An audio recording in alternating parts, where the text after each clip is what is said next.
Kelis, I really hope you made the right decision. I do. Let's talk.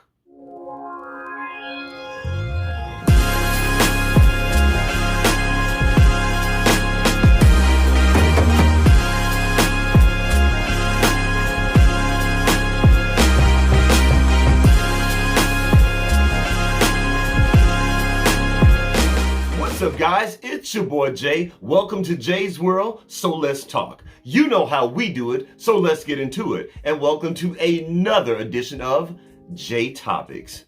Okay, guys, first of all, condolences are in order.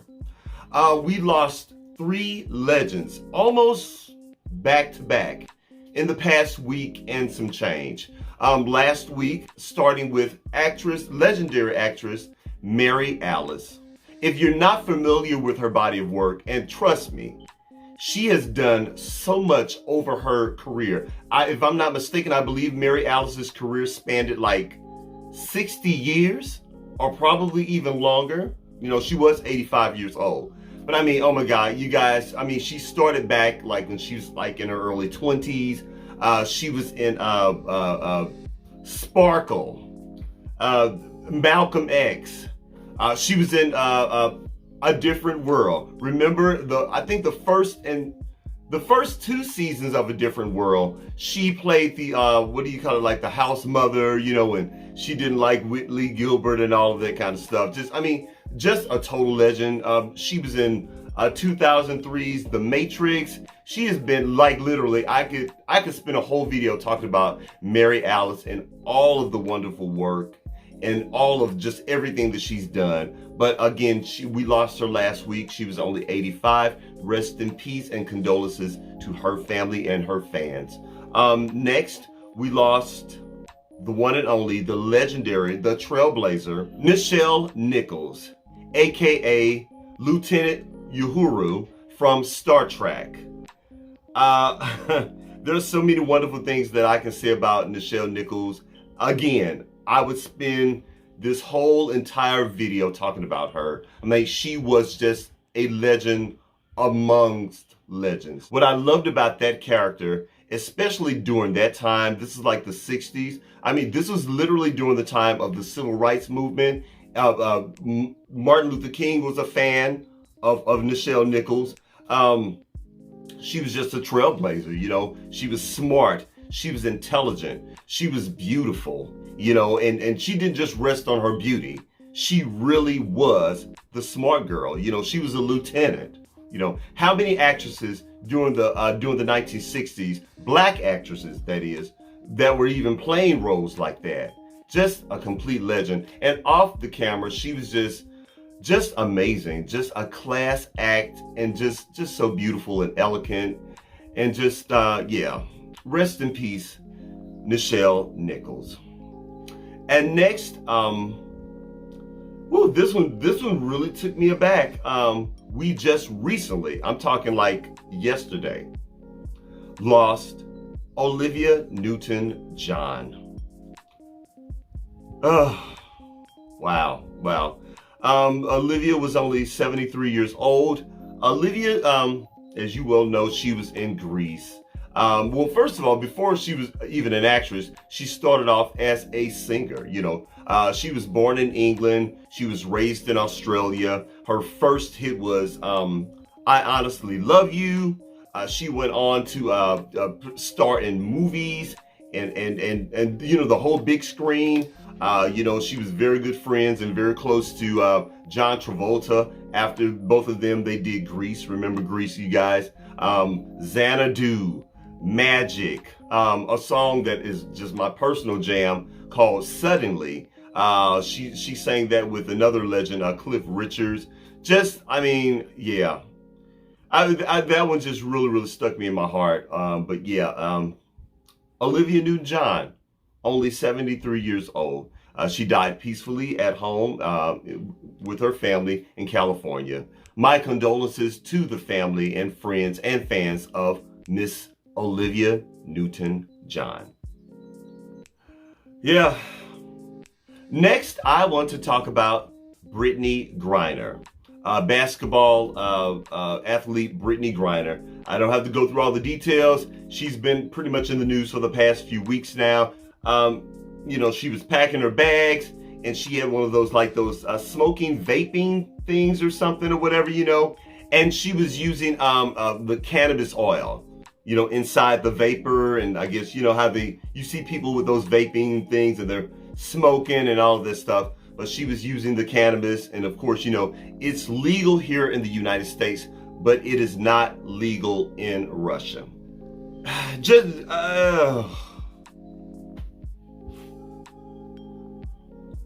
Not good at all.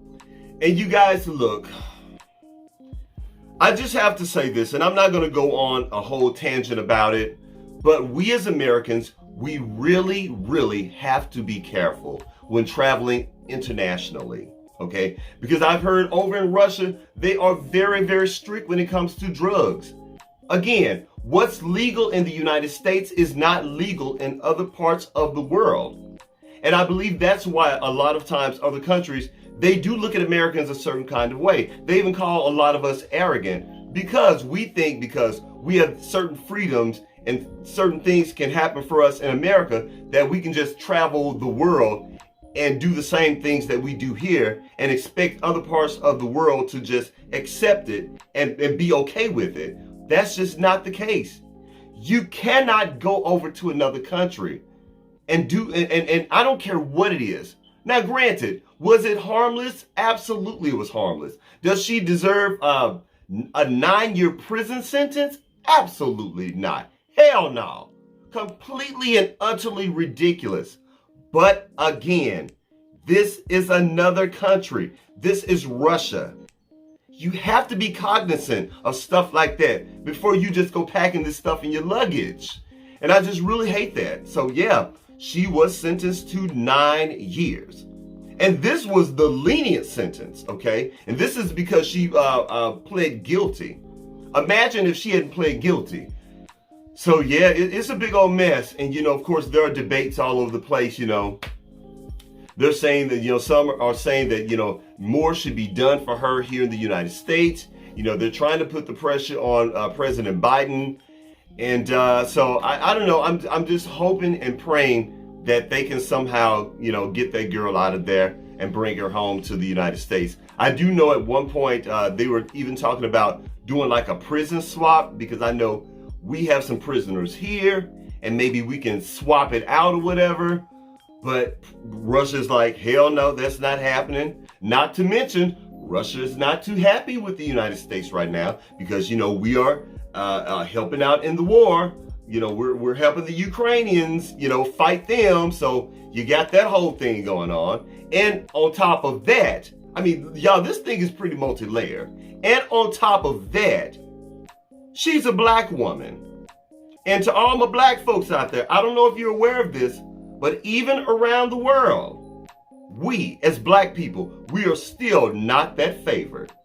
We are still looked at a certain type of way because of the color of our skin and the reputation that we have and the perception that has been perpetuated out in the world about black people. So we're not highly favored around the world anyway. So you have to take all of that into consideration when you're traveling around the world as a person of color, as a black person, as an African American person, however you want to identify yourself. If you got melanin, you got to be careful. You got to be careful. So yeah, guys, it's just a big old mess, but I am still praying for Brittany. I'm just praying. I'm just hoping that something gives and they can bring that woman home. I do, if I'm not mistaken, she has a wife and she does have a child here. And it's just really, really tragic. Okay. Next, I want to talk about Kelis versus Beyonce. Okay, so guys, Beyonce has released her latest studio album. I believe this is her 6th studio album. 5 or 6, in X amount of years. It's been a while since Beyonce has released an album. And apparently Beyonce has a lot of features on this album. I've never heard the album because I am a casual Beyonce fan / admirer at best, you know. I mean, if I hear a Beyonce song, I'll jam out to it, but I'm just not one of those people. I'm not just out in a rush to go out and get her stuff. Nothing against Beyonce. Don't come over here, Beehive, and all that mess. And by the way, I ain't scared of nobody from the Beehive. Be very clear. Because the Beehive can get it like anybody else can get it. So don't do that down in my comment section. All right. But anyway, so like I said, so, you know, I'm just one of those. I'm just a casual admirer of Beyonce. But anyway, so she does have her, you know, she released her Renaissance album. And she has a lot of features on this album, you know, with my boy Big Frida, you know, with that song, That Is My Jam. You know, what's that? You Can't Break My Soul, or whatever it's called. Love that song. But apparently there's another song on there where Beyonce used, I guess like maybe one of the lines or something where from the song, what's that, Milkshake song or whatever by Kelis, you know, and Kelis did not like it. She took to her social media and she started going off and saying, how dare you, Beyonce, use my voice and use my vocals on the song. You know, you're a thief, you're a liar, you have just going off. And let me just say this. I like Kelis. And Kelis, by the way, you guys, is a songwriter. Okay, she's not just a singer. She is an actual songwriter. You know, she has, you know, written songs for other artists as well as herself. But this particular song, the famous Milkshake song, she did not own that song. She did help write that song, but apparently, and I didn't even know this, my boy Pharrell.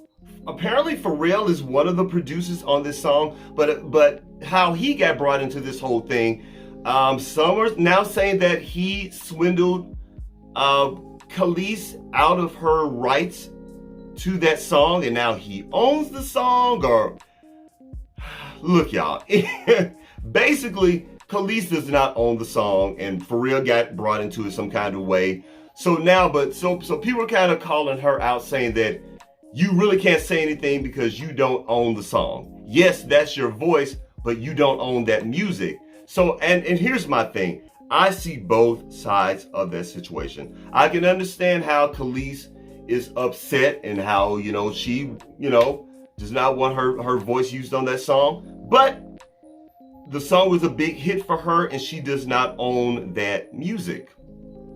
That's just the business. That's just the business of it. So, well, anyway, to make a long story short, I guess, you know, Kelis has made enough noise to her. Beyonce said, you know what? Bloop, cut her part out, and now Kelis is officially off the song. Beyonce did not, you know, go to her social media to respond, because usually that is not Beyonce's way. She never responds to anything. So, and I can respect her for that, because I know how that can be when haters want to rise out of you and you just don't say anything. It drives your haters nuts. But anyway, so Beyonce didn't say anything, but she did actually take Kelis out of the song. So Kelis, you are now free of the song. But my question to Kelis is, was it worth it? You know, in life, you know how they say you pick and choose your battles. And of course, if you youngins don't realize this, the older you get, you really, really understand what that saying means, you know? You pick and choose your battles. And my question to Kelis is, again, was this worth it? I mean, is this the sword that you decided to fall on? Was it worth it? You know? And I don't know. I'm just kind of looking at her some kind of way. And I'm just kind of worried about her and how she's being perceived now. And the fact that Beyonce also quietly just snipped her out of that song. But now what are we left with? So now you're just looking just kind of bitter. And I don't know. I like Kelis. I really do. But I'm just wondering, was it really worth it, you know? And of course, you know how this music industry goes behind the scenes, you know. What's not said is just clearly understood, and I'm just hoping that she does not get blackballed because of this. Because let's be very clear, Beyonce is a power player in the music industry, and I just hope this does not affect Kelis in the future when it comes to working with other people and future projects. That's all. Anyway, all right. So next, I want to talk about Monica Lewinsky. Oh, Monica Lewinsky. I just have one thing to say to Monica Lewinsky. Monica, go sit your ass down somewhere. Seriously, Monica, please have several. And when I say several, I do mean please have several seats, ma'am. Y'all, if you don't know, and maybe some of you guys don't know, Monica Lewinsky is actually pissed off that Beyonce used a line concerning her name in her 2013 song Partition. Something about, I know she was talking about, the infamous blue dress and the substance that was left on the blue dress from former President Bill Clinton. Here's my thing. Everybody and their mama, sister, uncle, cousin, brother, and nephew has referenced Monica Lewinsky since that incident happened back in the 90s. Hell, Monica Lewinsky herself has actually capitalized off of that situation. Monica Lewinsky herself actually kept that dress with that substance on it. So why now, y'all, this was back in 2013. Why now, after all of these years, is Monica Lewinsky so pissed off that Beyonce used that particular line from that song back in 2013? And I have another question for you, Monica Lewinsky. If you were so pissed off about it, why didn't you mention it then? Why now, after all of these years? Y'all, we're talking about that. Hell, that's almost a whole full decade. You're now bitching about this line. And and I'll be honest, I highly doubt if she even listens to Beyonce. I really feel that someone in her camp told her about it. And I do feel that since Kelis made all of that big of a stink, and yeah, I'm having to reference Kelis in this, since Kelis made all of that big of a stink about Beyonce using her vocals in that song, that I believe Monica Lewinsky was like, you know what? I'm going to jump in on this too. I'm upset now. Please remove my name and remove that line from this song. It's just ridiculous. Again, Monica Lewinsky, go sit your ass down somewhere. Have several seats, ma'am. Over 10 years ago. Just damn ridiculous. All right, guys. That's it. That's all I got. You know what? It's been a while since I've done an actual mashup. I love my mashups. I usually come to you guys as of late I'll do like a single, issue or whatever, or I'll talk about one particular celebrity or one particular thing. But it is fun to get back to the mashups, okay? But you guys, hey, that's it. That's all I got. Please don't forget to rate, comment, and do what? Subscribe. Please subscribe to my channel. And after you subscribe, please don't forget to head on over to Instagram and check me out at jaysworld.tv. That's JAISWORLD.TV on Instagram. And I'll holler at you later. Peace.